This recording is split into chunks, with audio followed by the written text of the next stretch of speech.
Welcome back, folks. Today we're diving into a whiskey that's kind of the gateway for people who are getting into sherried whiskies. That is the Glenfiddich 15-year-old Solera Reserve. Glenfiddich is actually one of the biggest selling single malts in the world, and the 15-year-old is a big part of that. It's aged in a mix of ex-bourbon, sherry, and new oak casks. Then it's blended in their famous Solera vat. This is a giant tun that's never really fully emptied. The term actually comes from the sherry world, where older and newer wines tend to mingle in a Solera, and this creates a consistent character over time.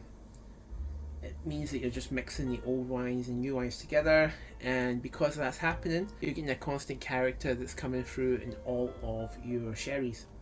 Now, Glenfiddich took that idea and they decided to apply it to whiskey.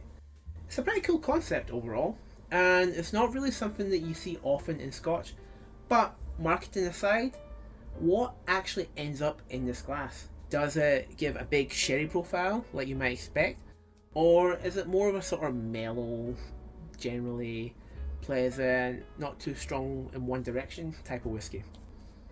Well, let's check it out. Let's pour some out.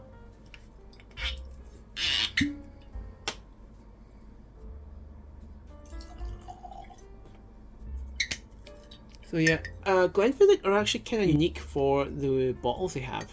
They tend to have these triangle style bottles, which are very different from all the other bottles in the market. Quite cool overall. But yeah, they actually changed their bottle design a few years ago. It used to be a little bit different. It was still a triangle, but the shape of the glass was just a little bit different. The label was a bit different than that.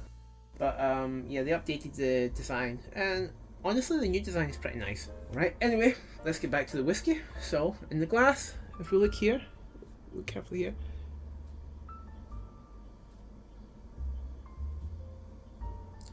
So yeah, in the glass, it has a rich gold colour. This is not natural, of course, because Glenfiddich do use caramel colouring, and that keeps the batches looking consistent. I do wonder how much of the colour is actually real, in a sense. I imagine 15 years in the mix of sherry casks and bourbon casks and new oak casks would give at least a somewhat dark profile, but again, they also wore it down to 40%. That can affect the colour of your whiskey. I mean, you see in cask strength whiskies, even if they're quite young, they usually tend to be quite dark. I don't think the colouring is overdone here because it should be on the darker side after 15 years. Legs in this, they are pretty average overall, if we have a look here.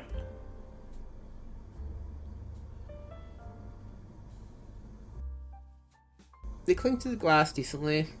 They fall fairly slowly, but not too slowly. It's 40%, nothing too exciting. Let's now nose this. So the nose in this is really nice. This is actually where I think this whiskey shines a lot. You get lots of rich dried fruits. I would say more along the lines of figs, raisins, some black cherries. It's like a Christmas fruitcake in a way. I often say that about a lot of sherried whiskies because they tend to give these similar notes, and I do think that definitely applies in the case of this one. When I say Christmas fruitcake, I mean when you're stewing all the fruits in brown sugar syrup. As the sort of the fruits are boiling, you get that smell coming up of the sugar, the fruits, all sort of mixing together and just giving this really sweet yet really fruity aroma. We also get some darker notes too. I would say some dark chocolate, some chocolate covered orange peel actually I would say. There's also some baking spices too, probably cinnamon, maybe a touch of nutmeg, maybe a touch of cloves. That one's a bit harder to pick up though. Overall, based on what I smelled there, it's definitely sherry forward. I wouldn't say it's sherry dominant because nothing on that nose is overwhelming, but it's definitely sherry forward, and just by the nose alone, this feels like it is going to be a sherry whiskey. So, let's see if things match up on the palate.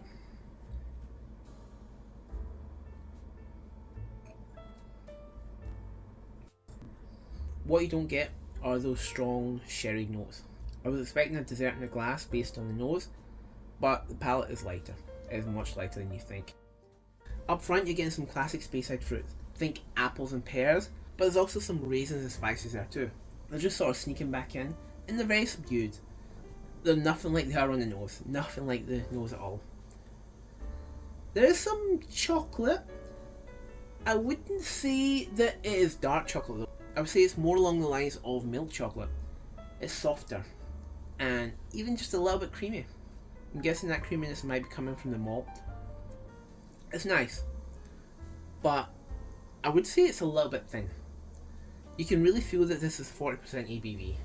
It's not exactly watery, but it just feels like it could be so much more if it just had a little bit more weight to it. That said, for a new whiskey drinker, this is actually probably right in the sweet spot for them. Now, what can we say about the finish?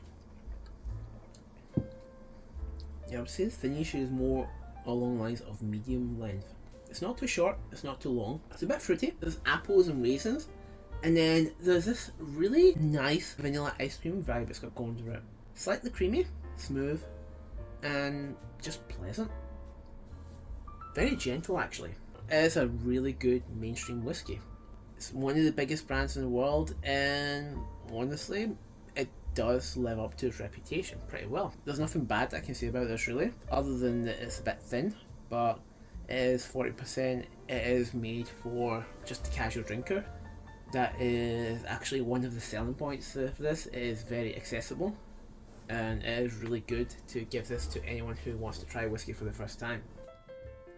Now, what would I say about the overall impression I get from this? Well, it's one of those whiskies that sits in a rather interesting space. It does smell fantastic. It's rich, it's fruity, a little bit spicy, but not too much. It is very accessible. I do feel that it's just a little bit held back by its low ABV, but as I've said, that's probably intentional. It feels like it's the natural next step from the Glenfiddich 12. There's more depth, it's got a little bit more sherry influence, but it's still incredibly approachable and really easy to find everywhere. So yeah, for seasoned whiskey fans, this is probably a bit tame. The 40% ABV definitely limits what this whiskey could be, but even with that, out of the Glenfiddich range, I feel that this is my favourite of them all.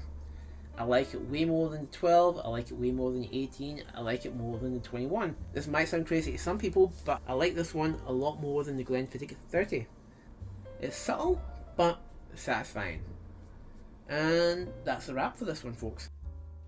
Thanks very much for watching, and I'll raise a glass to your health. Slán Siva.